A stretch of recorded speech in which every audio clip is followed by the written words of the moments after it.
আজকে আমরা যে জায়গাটাতে এসেছি তার নিয়ে অনেক ভয়ঙ্কর একটি ইতিহাস আছে। এই জায়গাটির নাম মিল। আমরা অনেক পুরাতন ইতিহাস বই থেকে জানতে পেরেছি আগে এই জায়গাটিতে অনেক মানুষকে খুন করা হয়েছিল। 1890 সালে পার্শ্ববর্তী দেশ হুলুলুলু থেকে এখানে হামলা করা হয়। এই সময় এখানে অনেক মানুষ মারা যায়। আমি এই জায়গার ইতিহাস বিস্তারিত জানার জন্য আজকে এখানে এসেছি। সেই সময়ের হামলায় এখানকার প্রায় সব জিনিসই ধ্বংস হয়ে গেছে, কিন্তু এই গাড়িটিকে দেখে এই ট্রাকটিকে দেখে মনে হচ্ছে না এটা সেই সময়ের গাড়ি, কারণ এটার কোনো কাজ বা কোনো জায়গাতে কোনো ক্ষত, গাড়ির ভিতরে কোনো ক্ষতর চিহ্ন। আমি গাড়িটিকে ভালো করে পর্যবেক্ষণ করে যা বুঝলাম, এটি এখানকার গাড়ি নয়, এটি হচ্ছে পার্শ্ববর্তী দেশ হুলুলু থেকে আসা সেনাবাহিনীদের গাড়ি। এখানে আর একটি ঘরের ভিতরে একটি গাড়ি দেখতে পাই।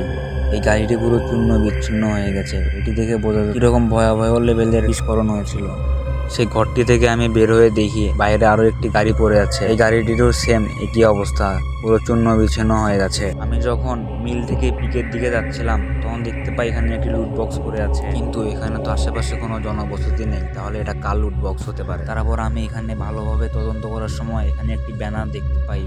ব্যানারে এটি কার ছবি হতে পারে? ছবিটিকে দেখে আমার কোনো জম্বির ছবি মনে হচ্ছে। তারপরে আমি এখানে আরো ভালোভাবে দেখতে পারি আরো এখানে অনেকগুলো ব্যানারে সেম ছবি আছে। তাহলে কি এখানে থাকা লুট বক্সটি এই জম্বিটির, নাকি এই জম্বিটি কোনো মানুষকে এখানে মেরেছে? তারপর যখন আমি পিকে যাই তখন একটা জম্বি আমাকে গুলি করে মেরে ফেলে। এরকম ভিডিও দেখতে আমার ইউটিউব চ্যানেলটি সাবস্ক্রাইব করুন।